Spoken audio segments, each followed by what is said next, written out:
Hello everyone. വായിൽ നിന്നോ മോണയിൽ നിന്നൊക്കെ പല്ല് തേക്കുമ്പോഴോ അല്ലാതെയൊക്കെ ആയിട്ട് രക്തം വരുന്നുണ്ടെങ്കിൽ ഒരിക്കലും അതിനെ ഇഗ്നോർ ചെയ്യരുത്. ഒരുപക്ഷെ വലിയൊരു പ്രശ്നത്തിന്റെ തുടക്കമായിട്ട് നമ്മുടെ ശരീരം കാണിച്ചു തരുന്നതായിരിക്കാം ഈ രക്തം വരുന്നത്.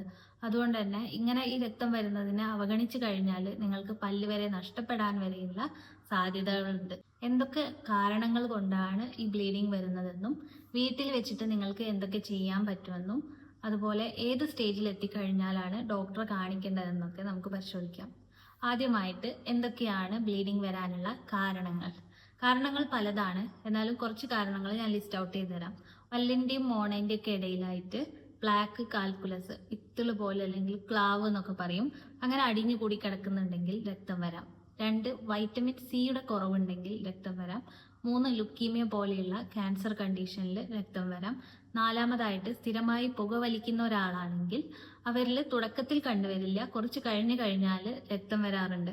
ഇനി 5-മതായിട്ട് ജിഞ്ചാവൈറ്റിസ്, പെരിഡോണ്ടൈറ്റിസ് എന്നൊക്കെ പറഞ്ഞിട്ടുള്ള കുറച്ച് കണ്ടീഷൻസ് ഉണ്ട്. മോണരോഗത്തിന്റെ തുടക്കമാണ് ജിഞ്ചൈവൈറ്റിസ്. അത് കുറച്ചുകൂടി സീരിയസ് ആയി കഴിഞ്ഞാൽ അതിനെ പറയുന്ന പേരാണ് പെരിഡോണ്ടൈറ്റിസ്. ഇങ്ങനത്തെ കണ്ടീഷനിലും ബ്ലീഡിങ് വരാറുണ്ട്. ഇപ്പോൾ പെരിഡോണ്ടൈറ്റിസ് ഒക്കെ വന്നു കഴിഞ്ഞാൽ പല്ലിന് സെൻസിറ്റിവിറ്റി വരാം, പല്ല് ലൂസായി ഇളകി പുറത്തു പോവാം, അതുപോലെ പല്ല് നിരതെറ്റി വരാം. അങ്ങനെ പല പല കോംപ്ലിക്കേഷനിലേക്കും പോകും. ഹോർമോണൽ ഇംബാലൻസ് ഉണ്ടെങ്കിലും പ്രഗ്നൻസി ടൈമിലും പ്യൂബർട്ടി ടൈമിലും മെനോപോസിന്റെ ടൈമിലൊക്കെ ഹോർമോണൽ ഇംബാലൻസ് ഉണ്ടായാലും സ്ത്രീകളിൽ മോണയിൽ നിന്ന് രക്തം വരുന്നത് കാണാറുണ്ട്. അപ്പോൾ ഇതൊക്കെയാണ് രക്തം വരാനുള്ള പ്രധാനപ്പെട്ട കാരണങ്ങൾ. പക്ഷേ ഇത് മാത്രമല്ല, ഇനിയും ഒരുപാട് കാരണങ്ങളുണ്ട്. ഞാൻ കുറച്ച് കാരണങ്ങൾ ലിസ്റ്റ് ഔട്ട് ചെയ്തതാണ്. അപ്പോൾ ഇങ്ങനെ രക്തം വന്ന് തുടങ്ങിയാൽ എന്തൊക്കെയാണ് നിങ്ങൾക്ക് വീട്ടിൽ വെച്ച് ചെയ്യാൻ പറ്റുക? 1, സ്ഥിരമായിട്ട് 2 പ്രാവശ്യം പ്രോപ്പർ ആയിട്ടുള്ള ഒരു ടെക്നിക്ക് ഉപയോഗിച്ചിട്ട് തന്നെ ബ്രഷ് ചെയ്യണം. നോർമലി ഇങ്ങനെ ഉരച്ചിട്ടൊന്നും അല്ല തേക്കേണ്ടത്. ബ്രഷ് ചെയ്യാൻ ഓരോ ടെക്നിക്ക് ഉണ്ട്, ഓരോ വായയുടെ കണ്ടീഷൻ അനുസരിച്ച് ബ്രഷിങ് ടെക്നിക്ക് ഉണ്ട്. അപ്പോൾ ആ ഒരു ടെക്നിക്ക് ഫോളോ ചെയ്തിട്ട് ബ്രഷ് ചെയ്യുക. പിന്നെ ഒരു പ്രാവശ്യമെങ്കിലും ഫ്ലോസിങ് ചെയ്യാൻ വേണ്ടി ശ്രമിക്കുക. അപ്പോൾ ഫ്ലോസിങ് ചെയ്യാൻ അറിയാത്തവർ ഡോക്ടറോട് ചോദിച്ച് എങ്ങനെയാണ് ചെയ്യേണ്ടതെന്ന് കണ്ട് മനസ്സിലാക്കിയിട്ട് വേണം ഫ്ലോസിങ് ചെയ്യാൻ. അപ്പോൾ ഫ്ലോസിങ് ചെയ്യുന്ന വഴി പല്ലിൻ്റെയൊക്കെ ഇടയിൽ കുടുങ്ങിക്കിടക്കുന്ന ഭക്ഷണാവശിഷ്ടങ്ങൾ പുറത്തു പോകാൻ ഹെൽപ്പ് ചെയ്യും. ഇനി 3-മതായിട്ട് നിങ്ങൾക്ക് ചെയ്യാൻ പറ്റുക, ഇളം ചൂടുവെള്ളത്തിൽ ഉപ്പിട്ടിട്ട് കഴുകി കഴിഞ്ഞാൽ വീക്കം കാരണമൊക്കെ ആണെങ്കിൽ ആ ബ്ലീഡിങ് കുറച്ച് ദിവസത്തേക്ക് കുറഞ്ഞു കിട്ടും. പക്ഷെ ആലോചിക്കുക, അതൊരിക്കലും പെർമനന്റ് ക്യൂർ അല്ല. പെർമനന്റ് ക്യൂർ ആവണമെങ്കിൽ എപ്പോഴും ഡെന്റിസ്റ്റിനെ പോയി കാണേണ്ടതാണ്. ഇനി പ്ലാക്ക് കാൽക്കുലസ് പോലെയുള്ള കണ്ടീഷൻസ്, അത് നിങ്ങൾക്ക് വീട്ടിൽ വെച്ചിട്ട് ഒന്നും ചെയ്യാൻ കഴിയില്ല. അപ്പോൾ അതൊക്കെ ചെയ്യണമെങ്കിൽ സ്കെയിലിംഗ് എന്ന് പറഞ്ഞ ഒരു പ്രൊസീജിയർ ഉണ്ട്.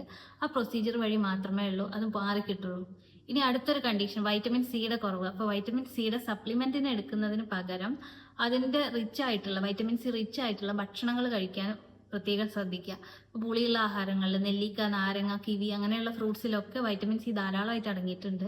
അപ്പോൾ അങ്ങനത്തെ ഫ്രൂട്ട്സ് ഒക്കെ ഉപയോഗിക്കുന്നത് വഴി വൈറ്റമിൻ സിയുടെ കുറവ് നികന്നു കിട്ടും.